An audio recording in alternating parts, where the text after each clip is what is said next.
We're going to show you some masked men that patrol Seattle looking for crime.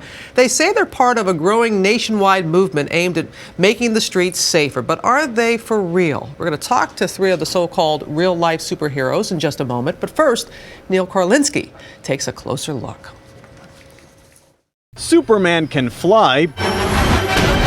Batman has his gadgets.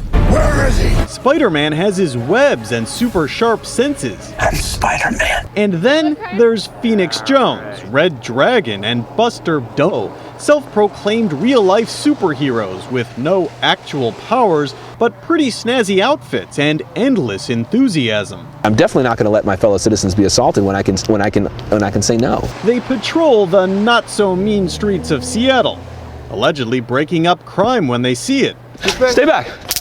Stay away. I don't want to have to tase you. On this night, Phoenix zaps off a warning shot with his taser during a very tense run-in with a man he says is about to drive drunk. Hey. You back up. His cohorts call police. I know who you guys are. I know what you're doing. Fine. Yeah. If somebody drunk, all of a sudden having people in the face with masks on it. It is a weirdly close imitation of the movie Kick-Ass. You want to go fight some crime? About people dressing up as superheroes and taking on crime fighting. Phoenix says he has a real 9-to-5 job, a wife and kids. He says the outfit, which includes a bulletproof vest, has a purpose. Surprisingly enough, the easiest thing to hide bulletproofing under and be recognizable for police so I don't get shot is a super suit. And he stresses that his real mission is to help people, including handing out food to the homeless.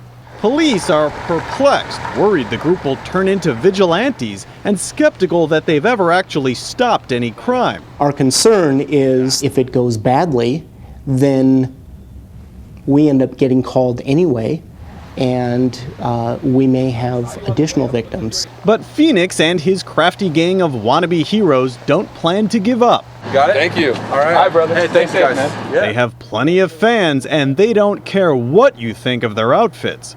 For Good Morning America, Neil Karlinski, ABC News, Seattle.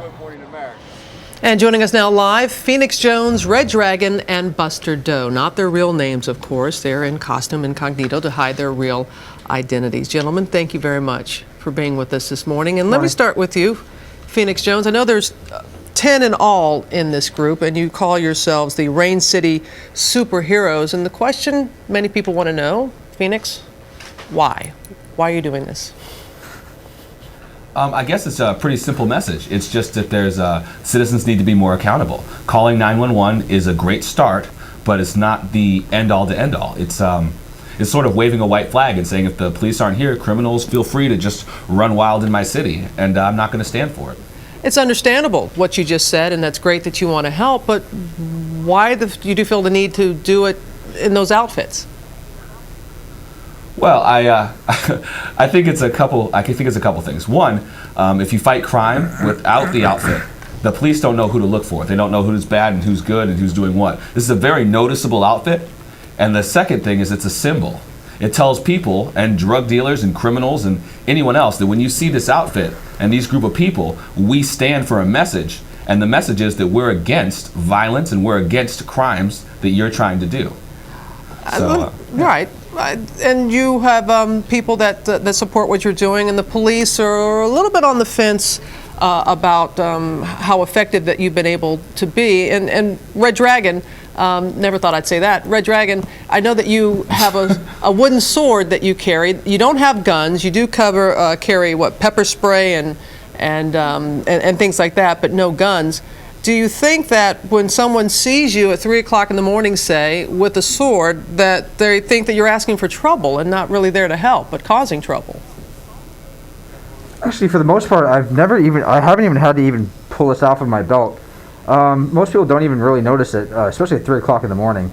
Usually the people that are out at 3 o'clock in the morning are just the people we're looking for. A lot of times it's the people that we roll up on are usually either drunk or they're they're all drugged up, or they're dealing drugs on the corner, depending on where we are.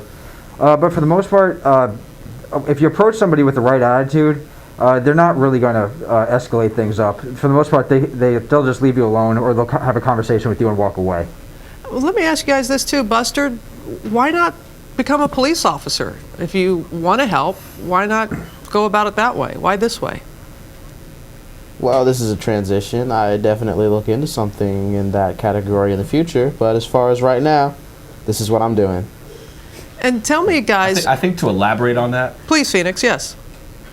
yeah, I think to elaborate on that, the police need probable cause to do certain things. Whereas being a citizen, I don't need probable cause. And I'm actually walking probable cause for police. We want to have a great relationship with police, and we also want to help them as much as possible. When police see me talking to a person that I assume is selling drugs, it gives them probable cause to intervene and talk because they know Phoenix Jones has a history of escalating situations, or Phoenix Jones has an history of this. So if he searches both of us and finds drugs on that person, it takes one drug dealer off the street and it gave the police probable cause.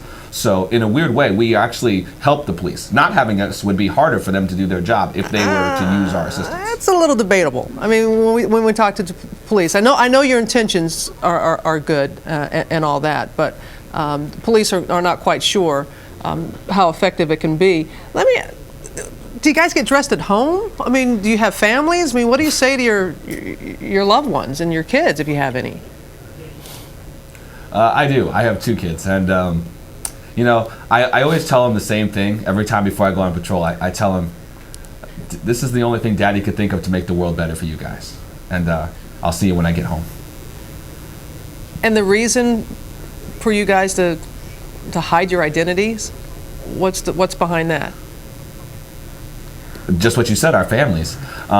Originally, when I started breaking up bar fights and doing things like that, I had no outfit or moniker or symbol, and people started recognizing me in my everyday life, and it got kind of dangerous and very uncomfortable.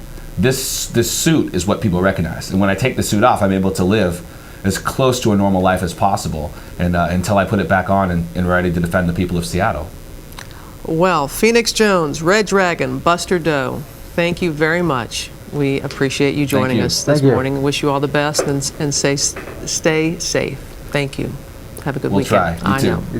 And tell us what you think about these Cape Crusaders. Go to our shout-out board at abcnews.com/GMA and be sure to weigh in. Plus, see photos of other real-life superheroes.